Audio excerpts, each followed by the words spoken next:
அரங்கத்தில் இருக்கக்கூடிய எல்லாருக்கும் என்னுடைய வணக்கம். எனக்கு ரொம்ப நெருக்கமான ஒரு குடும்பத்தினுடைய ஒரு விழா இது. அவர் பேர் ஜெயந்தி நடராஜன், ஜெயந்தி பிக்சர்ஸ் ஜெயந்தி நடராஜன், கனகசபை செட்டியாருடைய சன். அந்த சினிமாவை கையில் வச்சு ஆண்டுக்கிட்டு இருந்தவங்க ஒரு காலத்தில் அவங்க. அதோடு மட்டும் இல்லை, அவரை எப்படின்னா, நான் நிறைய சினிமாவில் நானும் வந்து கிட்டத்தட்ட எனக்கு 64 வருஷம் சர்வீஸ் ஆகிப்போச்சு. அந்த காலத்துலேருந்து நான் பார்த்துட்டு வந்துட்டுருக்கேன். பெரிய பெரிய படங்கள் பண்ணுவாங்க. எம்ஜிஆருக்கு மக்கள் திலகத்துக்கு ரொம்ப வேண்டியவர் அவங்க அப்பா, ரொம்ப நெருக்கமானவர் எல்லா விஷயத்துலேயும். அப்படி இருக்கும்போது நான் வந்து தெலுங்கு படங்கள்லாம் எடிட்டிங் பண்ணிகிட்டு இருக்கும்போது அன்பு சகோதரர்கள் ஒரு படம், அது இவங்க படம் தான். அதுக்கு நான் எடிட்டர். அந்த மாதிரி அந்த காலத்துலேருந்தே 70 73 அந்த காலத்தில் இருந்தே அவர் தெரியும். அதில் 80லேருந்து எனக்கு ரொம்ப பழக்கமானவர் நடராஜன் அவர். நான் இப்போ என்ன பண்ணேன்னா, அதிசய மிருகங்களும் அற்புத பறவைகளும் அப்படின்னு ஒரு படத்தை, இதே மாதிரி படம், அனிமல்ஸை வச்சே படம். அந்த படத்தை கிட்டத்தட்ட ஒரு 8 மாத காலங்கள் ராத்திரி பகலாக வேலை செஞ்சு அதுக்காக உழைச்சி அந்த படத்தை ரிலீஸ் பண்ணேன். எல்லா லாங்குவேஜ்லையும் இப்போ எப்படி இவங்க பண்ணியிருக்காங்களோ அதே மாதிரி தமிழ், தெலுங்கு, கன்னடம், மலையாளம், ஹிந்தி அப்படின்னு சொல்லி எல்லா லாங்குவேஜில் ரிலீஸ் பண்ணேன். பெரிய ஹிட் ஆச்சு. பட் அதில் ஒரு சேலஞ்ச் இருந்தது எனக்கு. இந்த 8 மாத காலமும் இந்த படத்தை எப்படியாவது வெற்றி பெற செய்யணுங்கிற சேலஞ்சில் கரெக்டாக ரிலீஸ் அன்னைக்கு நான் ஹாஸ்பிட்டல் போயிட்டேன். 2 கை கால் விழுந்து போச்சு எனக்கு. ரொம்ப முக்கியமான விஷயம். அது கை வாய் விழுந்து போச்சு. அப்புறம் ஹாஸ்பிட்டல் இருக்கோம். ஹாஸ்பிட்டலேருந்து வேறு மாதிரி ஆச்சு, வேறு குழப்பங்கள் ஆகிப்போச்சு. ரவி வந்து ஒரு 10 மாத காலம் வயிற்றில் இருக்கக்கூடிய என் ஒய்ஃப் என்னுடைய கர்ப்பத்தில் இருக்கிறான். அந்த சூழ்நிலை என் உடம்பு அப்படியே தேறி வருதா இல்லையாங்கிற ஒரு கொஸ்டின் பண்ண நேரம் இந்த பவுன்னு பேர் இருக்கு இல்லையா, முதல்ல அதை நான் உங்களுக்கு சொல்லிடுறேன். இதை லொல்லன்னு வச்சுருந்தாங்களே தப்பாக இருந்திருக்கும். பவுன்னு வச்சாலே ஒரு அன்பை செலுத்தக்கூடியது, இந்த அன்பை அது சொல்லக்கூடியது. அந்த குரல் இருக்கு இல்லையா, அது அன்பை சொல்லக்கூடியது. அது மாதிரில நான் ரொம்ப முக்கியமான நிகழ்வு உங்களுக்கு சொல்ல போகிறேன். இப்போ உடம்பு எனக்கு ரொம்ப கஷ்டமான நேரத்தில் எங்கள் வீட்டில் ஒரு அருமையான நாயை வளர்த்துக்கிட்டு இருந்தோம். நாட்டு நாய் தான், வேறு இங்கிலீஷ் நாயெல்லாம் கிடையாது, நாட்டு நாய் தான். என் உடம்பு அப்படி தேறி வரும்போது டெலிவரிக்கு என் ஒய்ஃபுக்கு ரொம்ப இதாகி போச்சு. அப்போது நான் ஒரு காரை பிடிச்சி, நான் எந்திரிச்சு போக முடியாத நிலைமை, நான் பெட்டில் கிடக்கிறேன். நான் காரை வச்சு நான் அனுப்புகிறேன் என் ஒய்ஃபையும், அவங்க கூட சேர்ந்து எல்லாரையும் அனுப்பிச்சிடுறேன். அனுப்பும்போது என் நாய் என்ன பண்ணுது, அந்த கார் கூடயே ஓடி ஹாஸ்பிட்டலில் போய் அவங்க இறங்கி அப்படியே வாக் பண்ணால் கூடயே வாக் பண்ணியிருக்கு, எல்லாம் பண்ணியிருக்குது. எனக்கா உள்ளே போக முடியலையே, எப்படி இருக்கோ என்னமோன்னு சொல்லிட்டு ஒரே வேதனை. கடைசியில் கொஞ்சம் நேரம் கழித்து என் ஒய்ஃபை உள்ளே அனுப்பிச்சிட்டு அந்த குரலை கேட்டிருக்குது, குழந்தை பிறந்த குரலை. திரும்பி ஓடியாந்துருச்சு. ஓடி வந்து என் முன்னாடி குதிக்குது.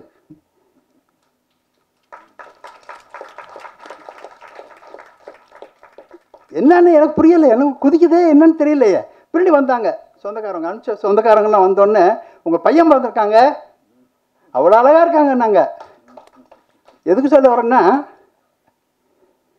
இதனுடைய கரு இப்போ பவுனுடைய கரு வேறு என்ன இருக்குது, அதை விட அன்பானது எதுவுமே கிடையாது. நான் கொஞ்சம் நேரம் பேசுகிறேன்னு யாரும் தப்பாக நடக்க வேணாம். எனக்கு அருமையான இந்த சூழ்நிலையில் இதை சொல்லலைன்னா நல்லா இருக்காது. 1957 நான் தங்கவேல் தான் என்னை வளர்த்தார். கிட்டத்தட்ட ஒரு 6-7 வருஷ காலங்கள் நடிகர் தங்கவேல், டனால் தங்கவேல்னு சொல்லிட்டு அவர் தான் என்னை வளர்த்தது. அப்போது என்ன ஆயிடுச்சுன்னா, அவருக்கு ஒரு கழுத்தில் ஒரு வலி வந்துருச்சு. வலி வந்து சுந்தரமதனம் ஹாஸ்பிட்டல், பூந்தமல்லியர் உள்ள அந்த சர்ச்சுக்கு பக்கத்தில் இருக்குது. அங்கே வச்சுட்டு எல்லா டாக்டரும் பார்க்குறாங்க. எல்லா கோயிலுக்கும் போயிட்டு வந்துட்டாங்க. கோயிலுக்கு போகிறோம்பா, மசூதிக்கு போகிறாங்க, கிறிஸ்டின்ஸுக்கு போகிறாங்க. எல்லோரும் வந்து ப்ரொடியூசருங்க எல்லாம் வந்து ஒவ்வொன்றா சொல்லி உங்களுக்கு சரியாகிடுங்கிறாங்க. இருக்கிற டாக்டருங்கெல்லாம் பார்க்குறாங்க, எல்லாம் பார்க்குறாங்க, சரியாகலை. அந்த வலி மட்டும் ஜாஸ்தி ஆகிட்டு இருக்குது. அவரால் நிறைய படங்கள் நின்றுக்கிட்டு இருக்குது. அந்த சூழ்நிலையில் வீட்டில் ஸ்பான்சின்னு ஒரு ஸ்பெயின் நாட்டு நாய் இருந்தது. அவருக்கு ரொம்ப பிடிச்ச நாய் அது.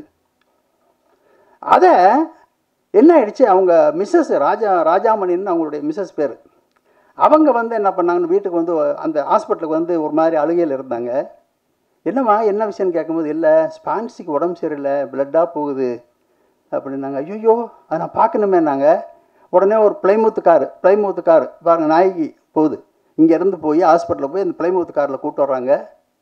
அது அப்படியே சோர்ந்து போய் வந்து உள்ளே அவரை பார்த்தோன்னே ஏறி குதிச்சு உடம்பெல்லாம் நக்குச்சு, உடம்பெல்லாம் போட்டு அப்படியே பண்ணி பண்ணி பண்ணி ஓடி போய் அங்கே போய் கீழே உட்காந்துக்குச்சு. அவர் பார்த்தாரு, ஐயா இது கொண்டு போய் ஹாஸ்பிட்டலில் காமிங்கன்னாரு. பக்கத்துலேயே வேப்பரியில் கொண்டு காமிச்சாங்க. நாளைக்கு காலையில் இருந்தால் கூப்பிட்டு வாங்க அவங்க. மறுநாள் காலையில் பள்ளிமரத்துக்கார 6 மணிக்கு வீட்டுக்கு போகுது, அது செத்து கிடக்குது. இதை பார்க்குறதுக்காக என்ன பண்ணுறார், தங்கவேலு ஓடி வந்தார், பார்த்துட்டு அப்படியே மனசு ஒரு மாதிரி. ராஜாபாத் ஸ்ட்ரீட் இன்றைக்கி ரத்னா ஃபேன் ஹவுஸ் இருக்கு இல்லையா, அந்த தெரு மொத்தம் அவர் தான். அந்த காலத்தில் அந்த தெரு மொத்தம் அவர். அப்படிப்பட்ட இடத்துல ஒரு வாழைத்தோப்பு உட்காந்து அந்தம்மா அழுதுட்டு இருக்காங்க. இவர் போனார், கொஞ்ச நேரம் உட்காந்து அழுதார். ஒரு மாதிரி மனசாச்சு. அப்புறம் அந்த இடத்துல புதைச்சாங்க. சரி, மறுபடியும் ஹாஸ்பிட்டலுக்கு போயிட்டார். கொஞ்ச நேரத்தில் டாக்டருங்க வந்தாங்க, செக் பண்ணாங்க, என்னமோ பண்ணுறாங்க. ஏங்க இப்போ எனக்கு வலியே இல்லைங்கிறார் அவர். வலியே இல்லைங்கிறார். ஹாஸ்பிட்டல் ஒன்றுமே புரியல டாக்டருங்களுக்கு. இவ்வளோ நாளாக நாங்கள் என்னென்னமோ பண்ணோம், எத்தனையோ டாக்டரோட கடவுளை கும்பிட்டோம், அதை பண்ணோம் இதை பண்ணோம், டாக்டர் எவ்வளோ மருந்தெல்லாம் கொடுத்தோம், இல்லைங்க சொல்கிறீங்கல்ல அப்படின்னு சொல்லி அதுக்கப்புறம் வலி இல்லாமல் போச்சு. அவர் வீட்டுக்கு வந்துட்டார். அதுக்கப்புறம் எந்த வலியும் இல்லை. எங்களுக்கு தெரிஞ்சதெல்லாம் அந்த ஸ்பான்ஸி அவருடைய வலியை தூக்கிட்டு போயிடுச்சு, செத்து போச்சு. இந்த சாராம்சம், அதாவது இந்த ஒரு பௌபவுக்காக நான் சொல்லக்கூடிய வார்த்தைகள் இது. அதே மாதிரி நடராஜ் சார் ரொம்ப டேஸ்டானவர். அவருக்கு எனக்கு ரொம்ப வேண்டிய நண்பர். எங்கள் 2 பேருடைய நட்பும் பெரியது. டைரக்டர் மற்ற எல்லாரும் ஆர்டிஸ்ட்டை வச்சு எவ்வளோ நாளும் ஈஸியாக படம் பண்ணிடலாம். இந்த டைரக்டரு கேமராமேன்லாம் எவ்வளோ பாடுபட்டிருப்பாங்கன்னு எனக்கு தான் தெரியும். நான் அனிமல்ஸ் வச்சுலாம் படம் பண்ணியிருக்கேன். ரொம்ப கஷ்டம். அது ரொம்ப நல்ல முறையில் பண்ணிருக்காங்க. டைரக்டருக்கு என்னுடைய வாழ்த்துக்கள். இந்த படம் நிச்சயம் வெற்றியாகணும். அவர் நிறைய பெரிய பெரிய டைரக்டருங்க, பெரிய ஆர்டிஸ்ட்லாம் வச்சு நிறைய படங்கள் பண்ணணும்னு என்னுடைய வாழ்த்துக்கள். பாருங்கள் எவ்வளோ காரியஸ்தர் பாருங்கள். இந்த ஆடியோவை சாரிகாமா அப்படிங்கிற ஆடியோ கம்பெனி கொடுத்துருக்காரு. அதை பற்றி ஒரு வார்த்தை சொல்லணும். நான் என்னுடைய படம் தான் முதல் படம். என்னுடைய படம் ஜெயம் படம் இருக்கு இல்லையா, அதுதான் அவங்களுக்கு முதல் படம். கல்கட்டாவில் கம்பெனி.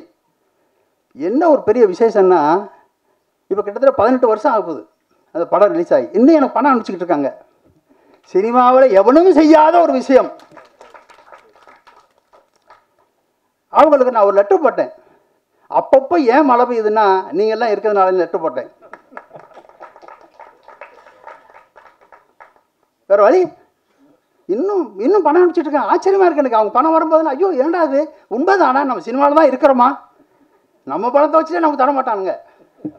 அவ்வளோ கொடுமையான சினிமா இது. ஆச்சரியமாக இருக்குது. ஆக இந்த படம் வெற்றி அடைஞ்சு எங்கள் நண்பர் பெரிய பெரிய படங்கள்லாம் ஆரம்பிக்கணும். நண்பர் டைரக்டருக்கும் பெரிய படங்கள் வரணும் வாழ்த்தி விடைபெறுகிறேன். நன்றி, வணக்கம்.